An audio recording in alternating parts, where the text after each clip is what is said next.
Savez-vous quelle a été la chose la plus satisfaisante que j'ai jamais faite dans ma vie?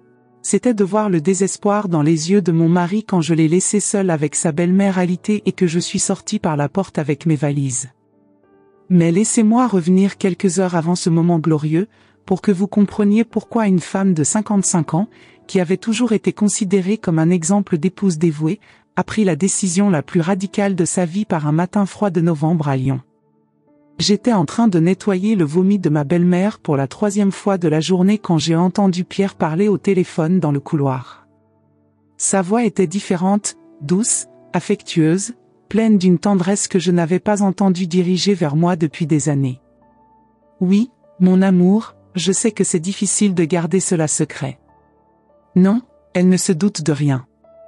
C'est juste une question de temps avant que je réussisse à me débarrasser. Oui, ma mère complique les choses, mais... Mon sang s'est glacé. 32 ans de mariage m'avaient donné une oreille entraînée pour reconnaître quand Pierre mentait, et ce n'était pas la voix d'un homme parlant avec un client ou un collègue de travail. C'était la voix d'un homme amoureux. J'ai fini de nettoyer Madame Dubois en silence, mes mouvements automatiques après 3 ans à m'occuper d'elle depuis son AVC. Elle me regardait avec ses petits yeux malicieux, toujours prêt à trouver un défaut dans tout ce que je faisais. À 82 ans, alitée et dépendante, elle arrivait encore à me faire sentir comme une intruse dans ma propre maison. « Isabelle, tu as oublié d'assaisonner ma soupe hier », s'est-elle plainte avec cette voix rauque et irritante. Et l'oreiller est de travers.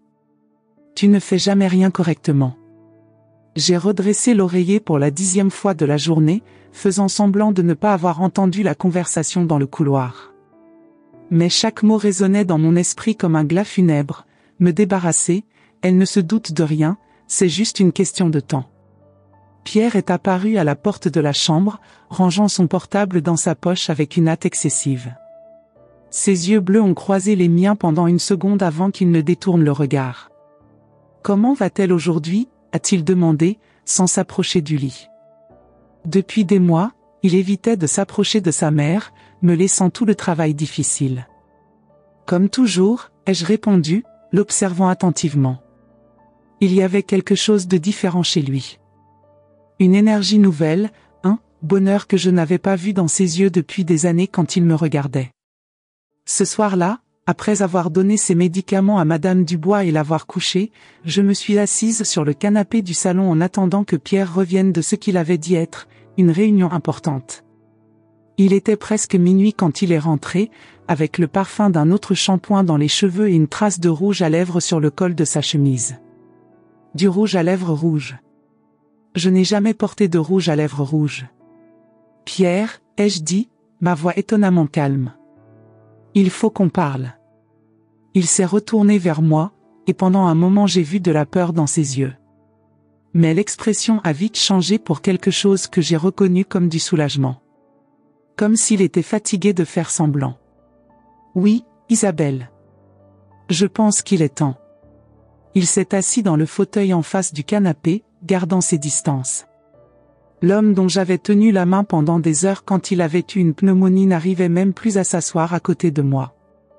J'ai rencontré quelqu'un, a-t-il dit, sans détour. Étrangement, je n'ai pas ressenti de choc. C'était comme si une partie de moi le savait déjà, se préparait à ce moment depuis des semaines. Depuis quand, ai-je demandé. 6 mois. 6 mois. Pendant que je changeais les couches de sa mère, préparais ses plats préférés et massais ses épaules fatiguées tous les soirs, il construisait une nouvelle vie avec une autre femme. Elle a 35 ans, a-t-il continué, et maintenant il y avait une lumière dans ses yeux qui m'a coupé plus profondément qu'un couteau. Elle travaille dans mon cabinet d'architecture. C'est tout ce que j'ai toujours voulu, Isabelle. Et moi, ma voix est sortie plus forte que je ne l'attendais. Qu'est-ce que je suis pour toi? Pierre a soupiré, passant ses mains dans ses cheveux grisonnants. Tu es une bonne femme. Une épouse dévouée. Mais, je ne t'ai jamais vraiment aimé. Les mots sont restés suspendus dans l'air comme une sentence de mort. 32 ans de ma vie résumés en 7 mots dévastateurs. Jamais, ai-je demandé, encore en train de digérer. Je t'ai épousé parce que ma mère t'approuvait, parce que tu étais stable, parce que je savais que tu prendrais bien soin de nous deux. Mais l'amour, le vrai amour, la passion, le désir, ça, je ne l'ai jamais ressenti pour toi, Isabelle. C'est alors que quelque chose d'inattendu s'est produit. Au lieu de m'effondrer, au lieu de supplier, au lieu de pleurer, j'ai commencé à rire. Un rire bas, presque inaudible au début, mais qui a grandi jusqu'à résonner dans le salon. Pierre me regardait comme si j'étais devenue folle. Tu sais ce qui est drôle, Pierre, ai-je dit en me levant du canapé. C'est que tu penses pouvoir simplement me jeter ça à la figure et que je vais continuer ici, à m'occuper de ta mère, à entretenir ta maison, à être ta bonne à tout faire gratuite pendant que tu joues à l'amour véritable avec ta petite amie. Son expression a changé. Pour la première fois depuis des années, j'ai vu de l'incertitude dans ses yeux. Isabelle, ce n'est pas exactement comme ça. Ce n'est pas exactement comme ça, ma voix a monté d'une octave. Alors comment c'est, Pierre? Tu vas divorcer? Tu vas assumer la responsabilité de ta mère? Tu vas engager une infirmière privée? Ou tu espères que je vais continuer à être l'idiote soumise que j'ai été pendant 32 ans? Il a ouvert la bouche pour répondre, mais je ne l'ai pas laissé faire. Parce que j'ai une surprise pour toi, mon cher mari. Si tu ne m'as jamais vraiment aimé, alors je suis libre d'aller vivre ma vraie vie. Je suis montée dans la chambre, j'ai pris mes 2 plus grandes valises et j'ai commencé à y jeter mes vêtements. Pierre m'a suivi, paniqué. Isabelle, tu ne peux pas simplement partir. Et ma mère? Qui va s'occuper d'elle? J'ai arrêté de faire mes valises et je les regardais avec une froideur dont je ne me savais pas capable. Ta mère était à responsabilité, Pierre. Tu es son fils, pas moi. J'ai consacré 32 ans de ma vie à m'occuper de ta famille, à être l'épouse parfaite, et tu viens de me dire que tu ne m'as jamais aimé. Alors maintenant tu vas découvrir ce qu'est l'amour véritable, l'amour d'un fils pour sa mère. J'ai fermé les valises et je me suis dirigée vers la porte. Pierre m'a suivi, désespéré. Tu ne peux pas me faire ça. J'ai besoin de travailler. Comment vais-je m'occuper d'elle tout seul? Je me suis arrêtée à la porte d'entrée, mes valises à la main, et je me suis retournée vers lui une dernière fois. De la même façon que je me suis occupée d'elle pendant 3 ans, Pierre. Avec dévouement, patience et amour. La différence, c'est que maintenant tu vas découvrir si tu as ça en toi. Et puis j'ai fait quelque chose dont je rêvais depuis des années, je suis sortie par la porte et je l'ai fermée derrière moi, laissant derrière moi 3 décennies d'abnégation et commençant enfin ma vraie vie. Si vous voulez savoir comment une femme de 55 ans a réussi à reconstruire complètement sa vie après avoir découvert que son mariage était un mensonge, et quelle a été la réaction choquante de son mari quand il a réalisé qu'il n'arriverait pas à s'occuper de sa mère tout seul, continuez à regarder. Parce que ce qui s'est passé dans les jours suivants a changé non seulement ma vie, mais a révélé des vérités sur ma famille que je n'aurais jamais imaginées. Et je peux vous garantir, la fin de cette histoire va vous laisser bouche bée. Vous voulez savoir où va une femme de 55 ans quand elle décide de recommencer sa vie à zéro dans une ville comme Lyon? Au seul endroit où je me suis toujours sentie vraiment chez moi, la petite librairie de Madame Rousseau, dans le Vieux-Lyon. Je connaissais Anne Rousseau depuis 15 ans. C'était une veuve de 67 ans qui avait transformé sa douleur en mission, ouvrant une librairie spécialement destinée aux femmes qui recommençaient leur vie. Quand j'ai frappé à sa porte ce soir froid de novembre, mes valises à la main et les larmes séchées sur le visage, elle n'a même pas scié. Alors c'est finalement arrivé, a-t-elle dit en m'embrassant sur le seuil de la porte. Comment le saviez-vous, ai-je demandé, surprise. Isabelle, ma chérie, une femme reconnaît toujours une autre qui est en train de s'éveiller. J'ai vu ça dans vos yeux la dernière fois que vous êtes venu ici acheter des livres. Il y avait une inquiétude nouvelle, une faim pour quelque chose de plus. Anne m'a proposé le petit appartement au-dessus de la librairie. C'était simple, une chambre, une cuisine minuscule, une salle de bain et un salon avec vue sur les rues médiévales pavées. Mais c'était à moi. Pour la première fois en 32 ans, j'avais un espace qui était complètement le mien. Cette première nuit, allongé dans un lit qui sentait la lavande et la liberté, mon téléphone a sonné sans relâche. Pierre appelait toutes les 15 minutes. Je ne répondais pas. Le matin suivant, je suis descendu à la librairie et j'ai trouvé Anne en train de préparer du café. L'odeur remplissait l'espace chaleureux de la boutique, mélangée au parfum du papier et de l'encre des milliers de livres qui nous entouraient. Les rayonnages en bois ancien craquaient doucement, comme s'ils accueillaient une nouvelle résidente. Il a appelé toute la nuit, a-t-elle demandé en servant 2 tasses dans de la porcelaine délicate, ornée de petites roses bleues. Comment le saviez-vous? Parce qu'ils font toujours ça. D'abord vient le désespoir, puis la colère, puis la négociation, et finalement, la découverte. La découverte de quoi? Anna sourit, ses yeux verts brillants de sagesse. À quel point ils avaient besoin de nous, et à quel point nous n'avions pas besoin d'eux. Il était 10 heures du matin quand j'ai décidé de finalement répondre à l'un des appels de Pierre. Sa voix était méconnaissable, rauque, désespérée, comme celle d'un homme qui n'avait pas dormi. « Isabelle, pour l'amour de Dieu, tu dois revenir. » Ma mère, elle, je n'arrive pas. « Tu n'arrives pas à quoi, Pierre ? » Elle a refusé de manger depuis hier. Elle m'a crié dessus toute la matinée. Je ne sais pas comment lui donner son bain, je ne sais pas comment changer ses couches correctement. Elle a fait caca dans le lit et je pouvais entendre ses pleurs à travers le téléphone. L'homme qui m'avait dit qu'il ne m'avait jamais aimé pleurait parce qu'il n'arrivait pas à s'occuper de sa propre mère pendant 24 heures. « Et ta petite amie ?» ai-je demandé, ma voix glaciale. « Elle ne peut pas t'aider ?» Clarisse, elle, quand j'ai expliqué la situation, elle a dit qu'elle n'était pas prête à gérer ça. Qu'elle avait besoin de temps. J'ai ri.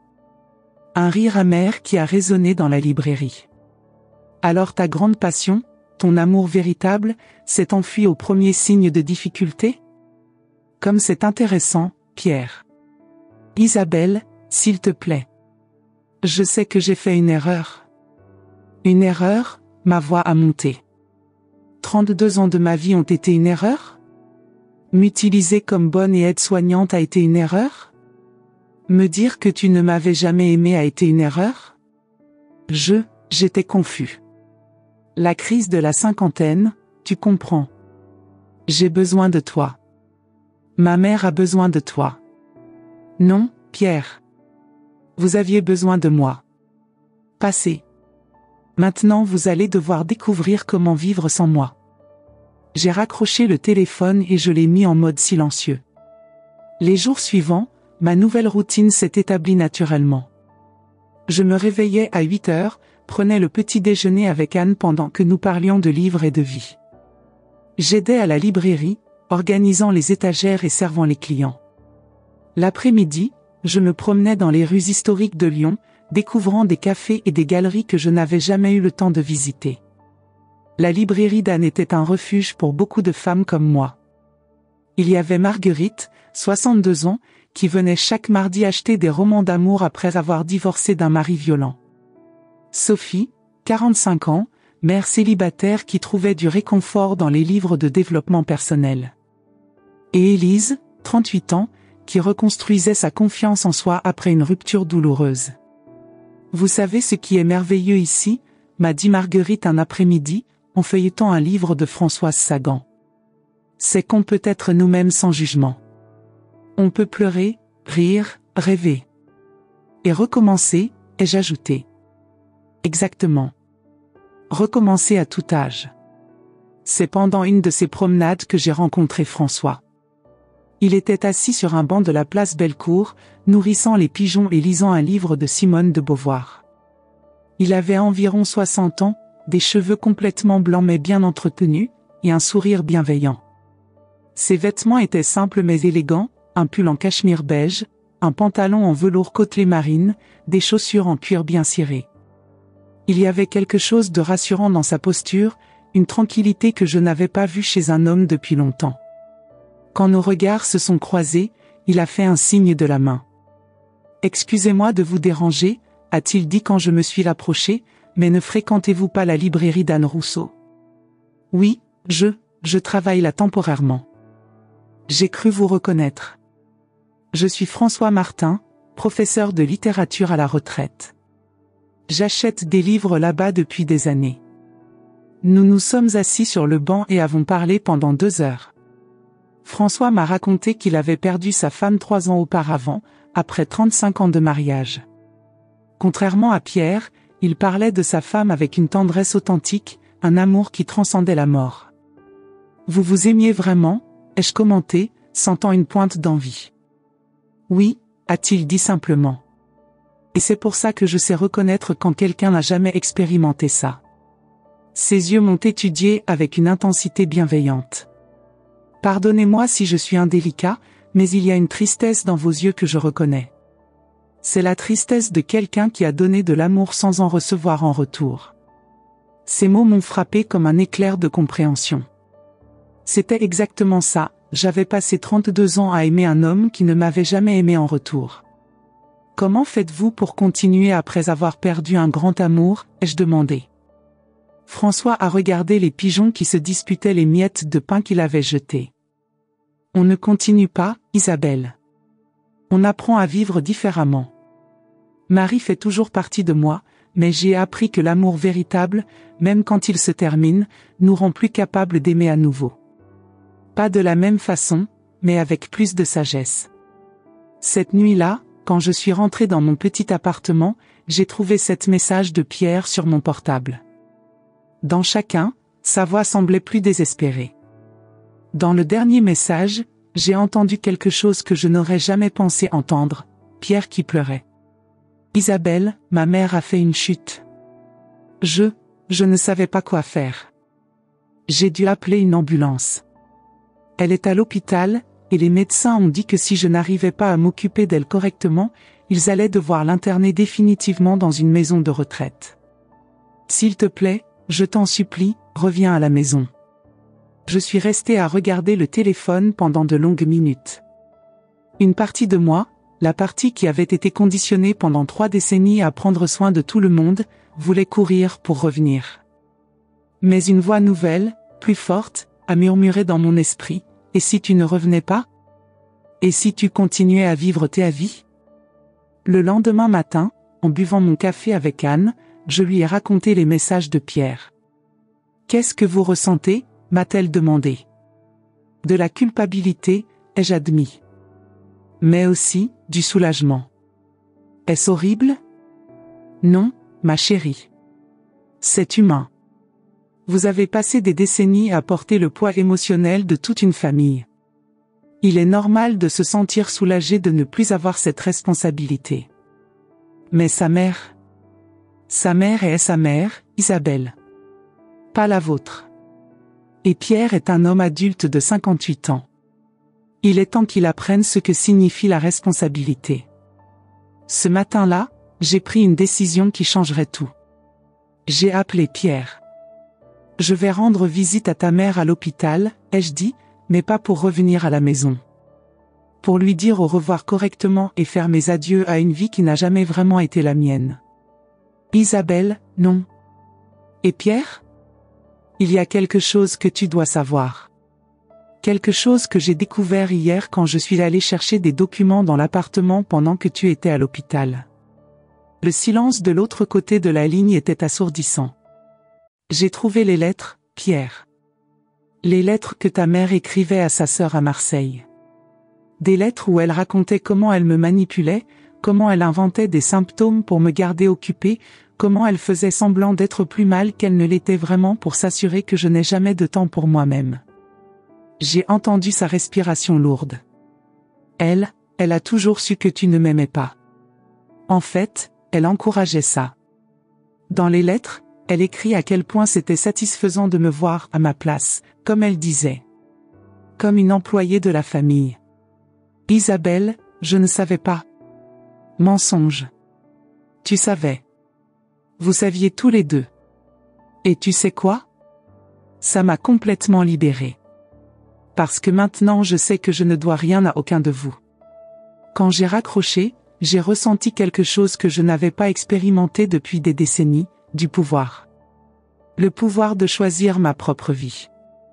François est passé à la librairie cet après-midi-là. Anne nous a laissés seuls dans la section poésie, où la lumière dorée de l'automne lyonnais filtrait à travers les grandes fenêtres. Vous semblez différente aujourd'hui, a-t-il observé. Comment ça? Plus légère. Comme si un poids énorme avait été retiré de vos épaules. C'est exactement ce qui s'est passé, ai-je dit en lui racontant ma conversation avec Pierre. François a écouté sans m'interrompre, ses yeux bienveillants fixés sur moi. Savez-vous ce que vous venez de faire, Isabelle? Quoi? Vous venez de reprendre votre pouvoir. Pour la première fois de votre vie d'adulte, vous avez choisi vous-même plutôt que les autres. Ce soir-là, nous avons dîné ensemble dans un petit bistrot du Vieux-Lyon. François m'a parlé de ses voyages, de ses livres préférés, de sa passion pour l'art et la musique. Pour la première fois depuis des années, j'ai eu une conversation intellectuelle stimulante avec un homme qui s'intéressait vraiment à mes opinions. « Qu'est-ce que vous voulez faire maintenant ?» m'a-t-il demandé pendant que nous partagions une tarte aux poires. « Je ne sais pas », ai-je admis. Pour la première fois de ma vie, je n'ai pas de plan. C'est terrifiant et excitant à la fois. Alors nous allons découvrir ensemble, a-t-il dit en souriant. J'aimerais beaucoup vous accompagner dans cette nouvelle aventure, si vous le permettez. En rentrant chez moi ce soir-là, j'ai trouvé un message vocal de Pierre qui a changé tout ce que je pensais savoir sur ma famille. 3 semaines après avoir quitté Pierre, j'étais méconnaissable. Anne m'avait convaincu de me faire couper les cheveux, une coupe moderne, aux épaules, avec des mèches qui camouflaient les cheveux grisonnants. J'avais acheté de nouveaux vêtements, pas les habits pratiques et ternes que je portais depuis des années, mais des robes qui mettaient en valeur ma silhouette encore séduisante, des couleurs vives qui avaient réveillé quelque chose en moi qui dormait depuis des décennies. La transformation n'était pas seulement extérieure. Chaque matin, quand je me regardais dans le miroir de mon petit appartement, je voyais une femme que je ne reconnaissais pas, ou plutôt, que je reconnaissais enfin. C'était moi, la vraie moi, celle qui avait été étouffée pendant 32 ans sous le poids des attentes et des obligations. François et moi étions devenus des amis proches. Il m'avait présenté à un monde que j'avais oublié qui existait, des expositions d'art dans les galeries du Presqu'île, des concerts de musique classique à l'auditorium, des pièces de théâtre au Célestin, des cafés littéraires où les gens discutaient d'idées et de rêves plutôt que de corvées ménagères et de problèmes de santé. Pour la première fois depuis des années, je me sentais intellectuellement stimulé. Nous avions pris l'habitude de nous promener ensemble le long des berges du Rhône chaque après-midi. François était un compagnon fascinant, il connaissait l'histoire de chaque bâtiment, chaque pont, chaque monument de Lyon. Mais plus que cela, il écoutait vraiment quand je parlais, posait des questions réfléchies, respectait mes opinions. Ce fut lors d'un de ces après-midi, en buvant du vin dans un bistrot près de la cathédrale Saint-Jean, que François posa une question qui changerait tout. « Isabelle, puis-je vous demander quelque chose de personnel ?»« Bien sûr. »« Vous et Pierre, vous avez eu des enfants ?» La question m'a prise au dépourvu. C'était un sujet que j'évitais de penser depuis des années, une douleur profonde que j'avais enfouie sous les tâches quotidiennes. « Non », ai-je répondu, sentant la pointe familière de douleur. « Nous avons essayé pendant très longtemps, mais ça n'est jamais arrivé. » « Et vous avez fait des examens ? » ? « Des tests ? » J'ai fait une pause, le verre de vin à mi-chemin de mes lèvres. Le bistrot autour de nous bourdonnait de conversation, l'odeur du coq au vin et des fromages affinés flottait dans l'air, mais soudain je me sentais isolé dans une bulle de souvenirs douloureux. Pierre disait toujours que c'était mon problème. Que j'avais quelque chose qui n'allait pas. Il a suggéré plusieurs fois que j'aille voir un médecin, mais il n'a jamais voulu faire d'examen lui-même.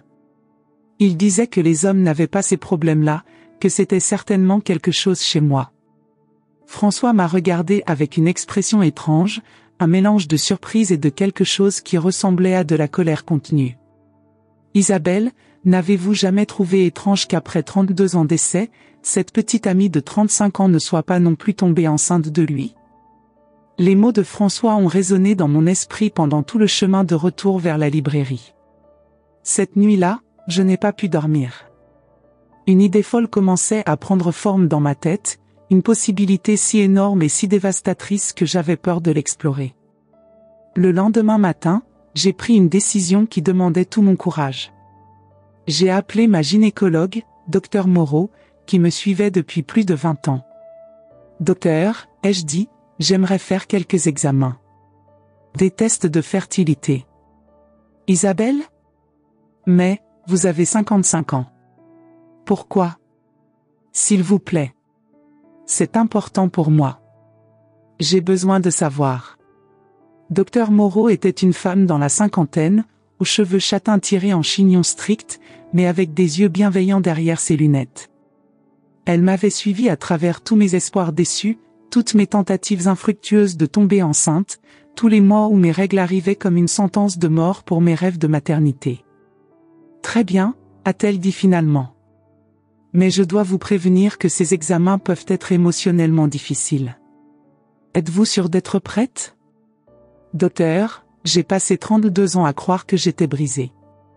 Je pense qu'il est temps de savoir la vérité. Une semaine plus tard, j'étais assise dans le bureau de Dr Moreau avec les résultats dans les mains. Elle me regardait avec une expression de perplexité et de colère croissante. Isabelle, je ne sais pas comment dire cela délicatement, alors je vais être directe. Vos examens sont parfaits. Vos ovaires, trompes, utérus, tout fonctionne parfaitement pour une femme de votre âge. En fait, en me basant sur ces résultats et sur votre historique médical, je peux affirmer avec certitude que vous auriez pu tomber enceinte sans problème pendant toutes ces années. Le monde s'est arrêté. Littéralement arrêté. J'ai senti le sang quitter mon visage, mes mains tremblaient. Comment ça? Le problème n'a jamais été le vôtre, Isabelle. Si vous avez essayé pendant 32 ans et n'avez jamais réussi, le problème vient de Pierre. Définitivement. Les mots de Dr Moreau ont ébranlé les fondations de tout ce que je croyais savoir sur moi-même. Elle a continué à expliquer les détails médicaux, mais je n'entendais plus rien. Toutes ces années à me sentir défaillante comme femme, toutes ces nuits où je pleurais en silence en me demandant ce qui n'allait pas chez moi, tous ces regards de pitié quand les gens apprenaient que nous n'avions pas d'enfants. Tout était basé sur un mensonge. Je suis sortie du cabinet médical dans un état de choc. Mes pas m'ont mené automatiquement vers la librairie, où Anne m'a trouvée assise dans un fauteuil, fixant le vide. « Ma chérie, qu'est-ce qui ne va pas ?» a-t-elle demandé en s'agenouillant près de moi. Quand je lui ai raconté les résultats des examens, Anne est devenue livide. « Cette ordure » a-t-elle murmuré. « Cette ordure vous a laissé croire pendant 3 décennies que vous étiez stérile. » Il savait, ai-je dit, ma voix à peine un murmure. Il devait savoir. Comment un homme peut-il ne pas savoir qu'il est stérile? Ou peut-être qu'il n'est pas stérile du tout, a dit Anne, ses yeux brillants de colère. Peut-être qu'il a eu d'autres relations avant vous, pendant votre mariage, et qu'il a toujours su que le problème venait de lui. Cette idée m'a frappé comme un coup de poing. Et c'est à ce moment-là que j'ai pris la décision la plus radicale de cette nouvelle vie. J'allais découvrir toute la vérité sur Pierre. Cet après-midi-là, j'ai fait quelque chose que je n'aurais jamais pensé faire, j'ai engagé un détective privé. Jacques Dubois, sans lien de parenté avec ma belle-mère, était un ancien policier qui travaillait maintenant sur des affaires d'infidélité et de fraude. Son bureau était petit mais organisé, tapissé de diplômes et de photos de famille. C'était un homme dans la soixantaine, aux cheveux poivre et sel, avec des yeux perçants qui semblaient voir à travers les mensonges. « Je veux tout savoir », lui ai-je dit. « Toutes les femmes, toutes les liaisons, tout. Et je veux aussi que vous enquêtiez sur sa fertilité. » Jacques m'a regardé avec respect. « Madame, puis-je vous demander pourquoi maintenant? Qu'est-ce qui vous a poussé à vouloir connaître la vérité? » Je lui ai raconté les résultats médicaux, ma nouvelle vie, ma libération. Il a hoché la tête avec compréhension. J'ai vu beaucoup de femmes dans votre situation. Des femmes qui découvrent que leur vie entière était basée sur des mensonges. Vous avez du courage de vouloir connaître la vérité. Ce que Jacques a découvert en 2 semaines m'a choqué plus que je ne l'imaginais possible. Pierre n'avait pas seulement une maîtresse. Il avait un schéma, mode opératoire. Au cours des 15 dernières années, il avait eu au moins 8 relations extra-conjugales. Toujours avec des femmes plus jeunes, toujours des femmes qui travaillaient dans le domaine de l'architecture ou de la construction. Toujours des femmes ambitieuses qu'il séduisait avec sa position et son expérience. Comment avez-vous découvert tout cela ? Ai-je demandé à Jacques lors de notre rendez-vous dans le café près de la librairie.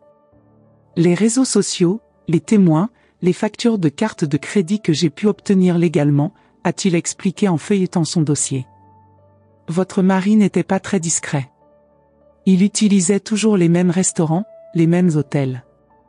Mais ce qui m'a le plus choqué, c'était la découverte qu'une de ses femmes, Sylvie, était tombée enceinte de lui 7 ans auparavant. Elle a eu une fausse couche au 4e mois, a expliqué Jacques, mais le fait demeure, Pierre était parfaitement capable de mettre une femme enceinte. Il avait menti pendant 3 décennies. Pas seulement sur l'amour, pas seulement sur la fidélité, mais sur quelque chose de si fondamental que cela avait défini ma perception de moi-même comme femme. Il y a plus, a dit Jacques en sortant une autre liasse de documents. Votre belle-mère ? Madame Dubois, elle n'est pas aussi malade qu'elle le prétend. Comment ça ? J'ai réussi à accéder à ses dossiers médicaux grâce à un contact à l'hôpital. L'AVC qu'elle a eu il y a 3 ans était réel, mais elle s'est rétablie beaucoup mieux qu'on ne vous l'a dit. Elle est parfaitement capable de marcher sur de petites distances, de se nourrir seule, d'aller aux toilettes sans aide. Mon esprit tournait. Alors elle faisait semblant ? Pas exactement semblant, mais elle exagérait drastiquement son incapacité. Et d'après les relevés d'appels que j'ai pu obtenir, elle et Pierre se parlaient régulièrement de vous garder occupé. Il semble que c'était un accord entre eux. La nausée m'a prise. Une nausée réelle, physique. Tous ces bains que j'avais donnés, toutes ces couches que j'avais changées, toutes ces nuits où je m'étais levé pour m'occuper d'elle. Ils travaillaient ensemble pour me garder comme esclave domestique ? C'est ce qu'il semble, madame. J'ai aussi trouvé des preuves que Pierre payait certains de ses soins médicaux supplémentaires, des services qui n'étaient pas vraiment nécessaires, mais qui vous gardaient occupé. Ce soir-là, assise dans mon petit appartement, j'ai pris la décision la plus radicale de ma vie. J'ai pris le téléphone et appelé Pierre. Allô ? Sa voix semblait fatiguée, vaincue. Il était presque minuit. Pierre, c'est moi. Isabelle. Dieu merci. S'il te plaît, dis-moi que tu vas revenir. Je n'en peux plus. Ma mère est impossible, elle me crie dessus tout le temps, et je... Pierre, j'ai des choses à te dire. Quoi ? Mon cœur battait si fort que j'étais sûr qu'il pouvait l'entendre à travers le téléphone. Mais ma voix était ferme, claire. Première chose, je sais tout sur tes maîtresses. Toutes les 8 des 15 dernières années. Silence total. Je pouvais entendre sa respiration s'accélérer. Deuxième chose, je sais que tu peux avoir des enfants. Je sais pour Sylvie et la grossesse. Je pouvais entendre sa respiration lourde maintenant, presque paniquée. Troisième chose, je sais que ta mère n'est pas aussi malade qu'elle fait semblant. Je sais que vous m'avez manipulé pendant des années, tous les deux. Isabelle. Et quatrième chose, Pierre, demain matin, je serai à la porte de notre appartement avec un avocat de divorce. Tu vas signer les papiers, tu vas me donner la moitié de tout ce que nous avons construit ensemble, et tu vas assumer l'entière responsabilité de ta mère. Seul. Tu ne peux pas faire ça. Je peux et je vais le faire. Et tu sais pourquoi ? Parce que pour la première fois en 55 ans, je vivais ma vie.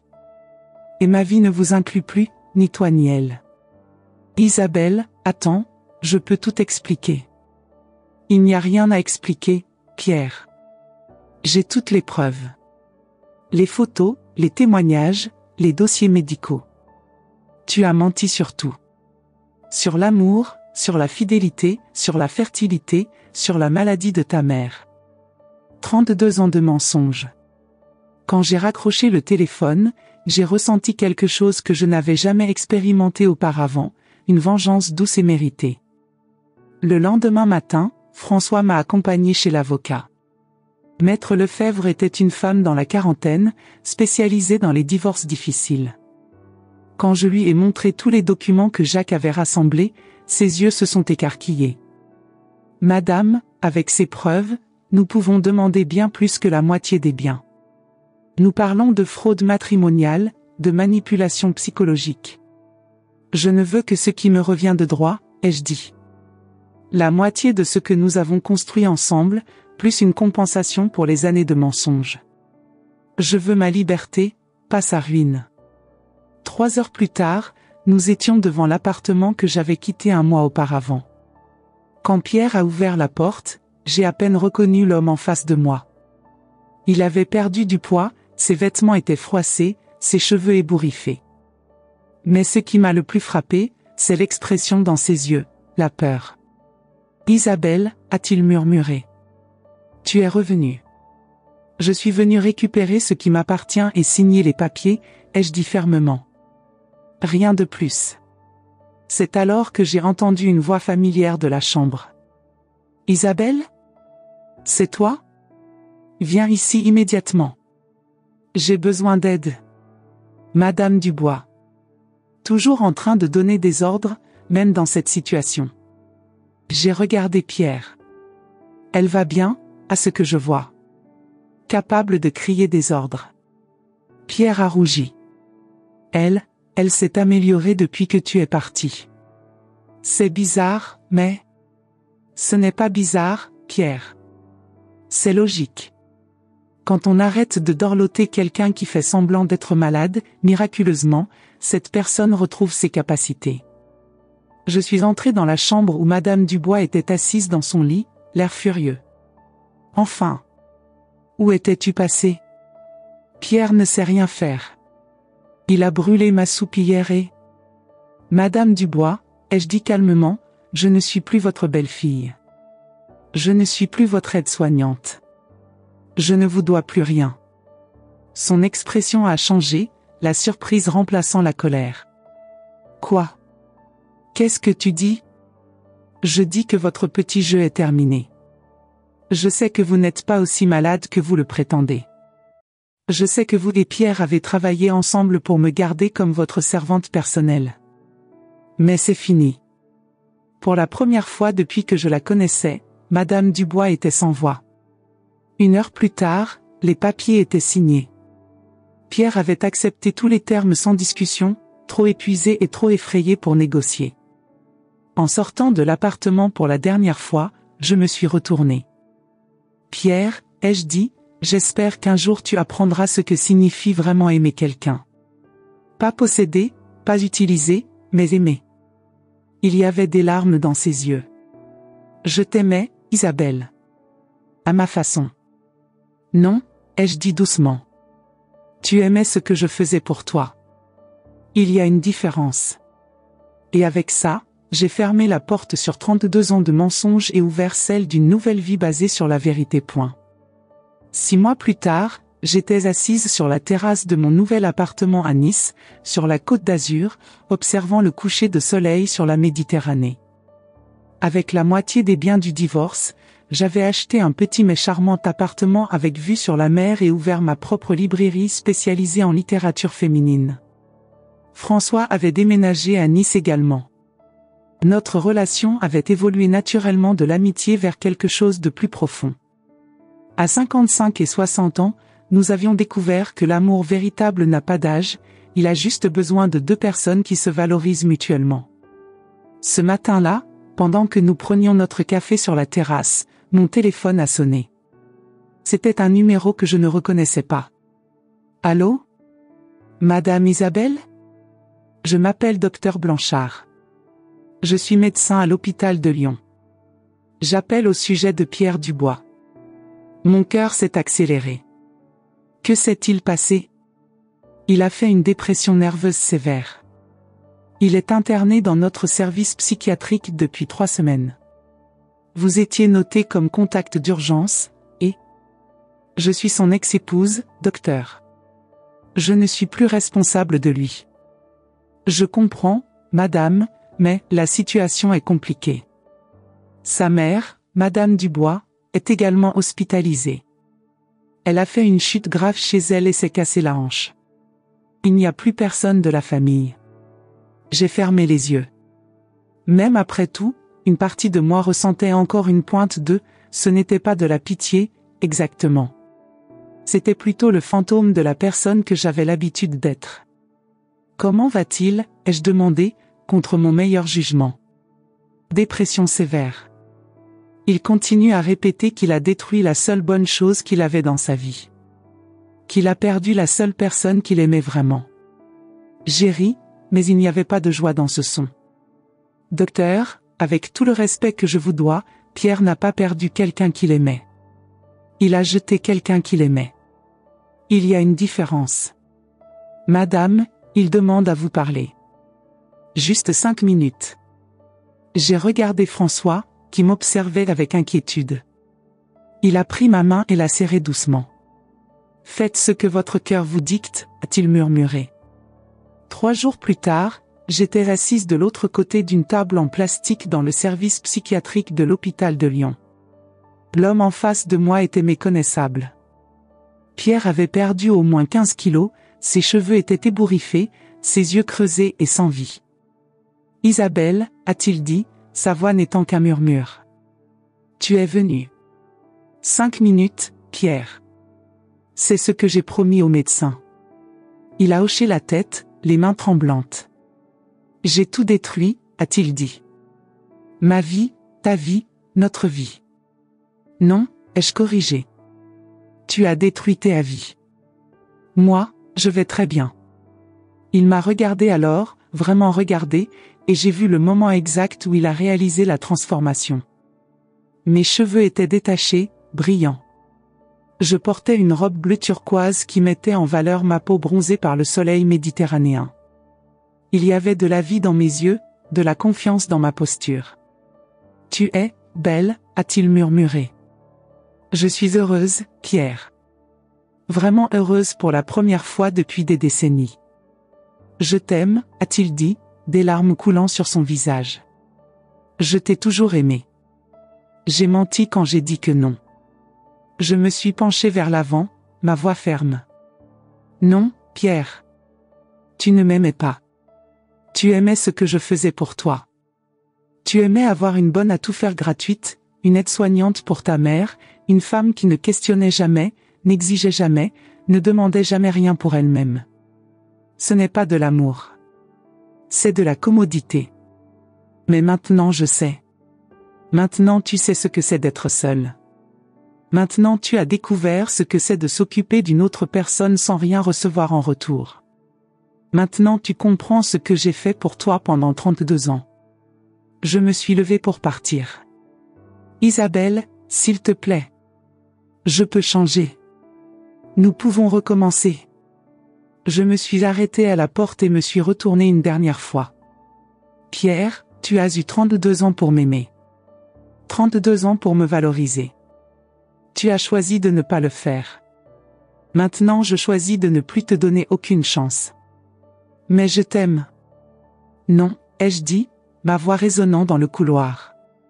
Tu m'aimes maintenant parce que tu m'as perdu. Ce n'est pas de l'amour, Pierre. C'est du désespoir. 6 mois plus tard, j'ai reçu une lettre. Pierre s'était partiellement rétabli et avait réussi à placer sa mère dans une maison de retraite de qualité. Il avait vendu l'appartement et déménagé dans un petit studio. Il travaillait à mi-temps et utilisait le reste de son temps pour rendre visite à sa mère. Dans la lettre, il écrivait « Isabelle, je comprends finalement ce que tu as fait pour nous toutes ces années. Maintenant que je dois tout faire seule, je réalise à quel point tu étais extraordinaire. Je ne demande pas une seconde chance, je sais que je ne la mérite pas. Je veux juste que tu saches que tu m'as enseigné le vrai sens de l'amour et du dévouement, même si j'ai appris trop tard. » J'ai montré la lettre à François pendant que nous nous promenions sur la plage à Nice. « Vous vous sentez satisfaite ?» m'a-t-il demandé. J'ai réfléchi un moment, observant les vagues toucher mes pieds nus. « Tu sais, François, je ne ressens pas de satisfaction pour sa destruction. Ce serait trop petit pour la nouvelle femme que je suis devenue. Je ressens quelque chose de beaucoup plus puissant, je ressens de la gratitude. » De la gratitude ? De la gratitude parce qu'il m'a libérée. Si Pierre ne m'avait jamais dit qu'il ne m'aimait pas, j'aurais pu passer le reste de ma vie à être cette femme soumise et malheureuse. Il m'a fait le plus grand cadeau qu'il pouvait faire, la vérité. Et la vérité m'a libérée. François a souri et m'a attiré dans ses bras. Et maintenant? Maintenant je sais ce que c'est d'être aimé vraiment, ai-je dit en regardant dans ses yeux. À 56 ans, j'ai découvert qu'il n'est jamais trop tard pour recommencer. Jamais trop tard pour trouver le vrai bonheur. 3 mois plus tard, François m'a demandé en mariage sur cette même plage où nous nous promenions tous les matins. Ce n'était pas une demande désespérée ou pratique comme celle de Pierre avait été des décennies auparavant. C'était la demande d'un homme qui me voyait comme j'étais vraiment, qui m'aimait pour ce que j'étais, pas pour ce que je pouvais faire pour lui. Le jour de notre mariage civil, petit et intime, avec seulement Anne Rousseau comme témoin, j'ai reçu un message inattendu. C'était de Clarisse, l'ancienne maîtresse de Pierre. Madame Isabelle, je sais que cela peut sembler étrange de recevoir un message de ma part, mais je dois vous dire quelque chose. Pierre m'a contacté plusieurs fois ces derniers mois, suppliant pour que je revienne. Il m'a raconté toute l'histoire, essayant de me convaincre qu'il était maintenant libre et pouvait se consacrer entièrement à moi. Mais savez-vous ce que j'ai réalisé? Il n'a rien appris. Il pense encore que l'amour, c'est avoir quelqu'un pour s'occuper de lui. Il ne comprend toujours pas que l'amour, c'est prendre soin mutuellement l'un de l'autre. Je voulais que vous sachiez que vous avez été courageuse de partir. Et qu'il ne méritait pas même un seul jour de ce que vous lui avez donné. J'ai montré le message à François, qui a ri. Même les maîtresses reconnaissent votre valeur, a-t-il dit. Cela doit dire quelque chose sur le type de femme extraordinaire que vous êtes. Aujourd'hui, 2 ans après avoir quitté Pierre, je dirige une librairie prospère à Nice, je suis mariée avec un homme qui m'adore, et pour la première fois de ma vie, je me réveille tous les matins impatiente de voir ce que la journée va apporter. Parfois, des touristes brésiliens entrent dans ma librairie et sont surpris de découvrir que la propriétaire parle portugais. Quand ils demandent comment une Brésilienne a fini à Nice, je souris et dis, parfois, il faut tout perdre pour découvrir qui on est vraiment. Et savez-vous quelle est la partie la plus incroyable de toute cette histoire? La semaine dernière, j'ai reçu un appel du docteur Blanchard. Pierre était sorti de la maison de retraite où sa mère était internée et avait simplement disparu. Il avait laissé un mot disant qu'il allait chercher une nouvelle vie ailleurs. Madame Dubois, à 84 ans, a découvert que sans personne à manipuler, sans personne à contrôler, elle était parfaitement capable de prendre soin d'elle-même. Les médecins ont dit que c'était comme si elle s'était réveillée d'un long sommeil. Elle vit maintenant de façon indépendante dans un petit appartement, ironiquement, semble plus heureuse qu'elle ne l'a été depuis des années. La conclusion la plus choquante de toute cette histoire? Aucun de nous ne vivait sa vraie vie. Nous étions tous prisonniers de rôles que nous pensions devoir jouer. Pierre croyait qu'il devait être le mari autoritaire qui ne montrait jamais de vulnérabilité. Madame Dubois croyait qu'elle devait être la belle-mère contrôlante qui maintenait la famille unie par la manipulation. Et moi, je croyais que je devais être l'épouse parfaite qui sacrifiait tout pour les autres. Mais savez-vous ce que j'ai appris? La vie ne commence que quand vous arrêtez d'essayer d'être ce que les autres attendent de vous et commencez à être qui vous êtes vraiment. Et à 56 ans, mariée avec François, propriétaire de ma propre entreprise, vivant dans l'une des plus belles villes du monde, je peux dire avec certitude, ma vraie vie n'a commencé que quand j'ai dit non à une fausse vie. Dans la dernière conversation que j'ai eue avec Anne Rousseau, avant qu'elle ne déménage en Provence pour être près de ses petits-enfants, elle m'a dit quelque chose que je n'oublierai jamais. Isabelle, vous avez sauvé 3 vies quand vous êtes sortie de cet appartement à Lyon. Vous avez sauvé la vôtre, évidemment. Mais vous avez aussi sauvé celle de Pierre, en le forçant à grandir et assumer ses responsabilités. Et vous avez sauvé celle de Madame Dubois, en la libérant du besoin de faire semblant d'être invalide pour garder le contrôle. Comment pouvez-vous en être sûr, ai-je demandé. Parce que les gens malheureux créent d'autres gens malheureux. Quand vous avez choisi d'être heureuse, vous avez donné la permission à tous ceux qui vous entouraient de faire de même. Aujourd'hui, Quand je me réveille à côté de François et regarde par la fenêtre vers la mer Méditerranée, je souris en me rappelant cette femme de 55 ans qui pensait autrefois que sa vie était finie quand elle a découvert que son mari ne l'aimait pas. Je ne savais pas alors que ma vraie vie ne faisait que commencer. Et si vous lisez cette histoire et vous y reconnaissez, si vous vivez une vie qui n'est pas la vôtre, en prenant soin de personnes qui ne vous valorisent pas, en sacrifiant vos rêves pour les caprices des autres, laissez-moi vous dire quelque chose. Il n'est jamais trop tard pour recommencer. Il n'est jamais trop tard pour être heureuse. Il n'est jamais trop tard pour découvrir qui vous êtes vraiment. Parfois, la plus grande preuve d'amour propre est simplement de partir. Et quand vous partez, quand vous choisissez finalement votre propre bonheur, peut-être découvrirez-vous, comme moi j'ai découvert, que la vie que vous pensiez avoir perdue n'a jamais vraiment été la vôtre pour commencer. La vraie vie, la vie qui vaut la peine d'être vécue, attend de l'autre côté de la porte. Vous devez juste avoir le courage de l'ouvrir. Si mon histoire vous a touché, si vous vous êtes reconnu dans ma voix, si vous avez ressenti cette douleur familière de donner sans jamais recevoir, alors je vous demande quelque chose d'important. Commentez ci-dessous et dites-moi, quelle partie de mon histoire vous a le plus marqué? Était-ce le moment où j'ai découvert les mensonges? Quand j'ai trouvé le courage de partir? Ou peut-être cette sensation de liberté quand j'ai enfin fermé la porte derrière moi? Vos commentaires ne sont pas juste des mots pour moi, ils sont des ponts entre nos cœurs, des preuves que nous ne sommes pas seuls dans cette lutte silencieuse que tant de femmes vivent chaque jour. Partagez cette vidéo avec une amie, une sœur, une collègue qui a besoin d'entendre qu'il n'est jamais trop tard pour choisir sa propre vie. Parfois, une histoire comme la mienne peut être l'étincelle dont une femme a besoin pour réaliser qu'elle mérite mieux. Abonnez-vous à cette chaîne parce que je continuerai à partager des histoires vraies de femmes qui ont eu le courage de transformer leur vie. Des histoires de renaissance, de découverte de soi, de force que nous ne savions même pas posséder. Mais surtout, je veux que vous sachiez ceci, si vous vivez dans l'ombre de quelqu'un d'autre, si vous vous réveillez chaque matin en vous demandant où est passée la femme que vous étiez autrefois, si vous donnez toujours sans jamais recevoir, vous n'êtes pas seul. Il y a des milliers de femmes qui vous écoutent en ce moment même, qui hochent la tête en reconnaissant leur propre histoire dans la mienne. Nous formons une communauté invisible mais puissante de femmes qui refusent de rester prisonnières de vies qui ne nous appartiennent pas. Votre vie vous attend. Elle est là, de l'autre côté de la peur, de l'autre côté des « mais que vont dire les gens », de l'autre côté de cette voix qui vous dit que vous êtes trop vieille, trop fatiguée, trop dépendante pour changer. Moi, Isabelle, à 55 ans, j'ai prouvé que cette voix ment. Alors, que direz-vous aujourd'hui à cette femme qui vous regarde dans le miroir? Dans les commentaires, partagez-lui un message d'encouragement. Parce que quand nous nous soutenons mutuellement, nous devenons invincibles. La prochaine histoire que je partagerai pourrait bien être la vôtre, une histoire de transformation, de courage, de renaissance.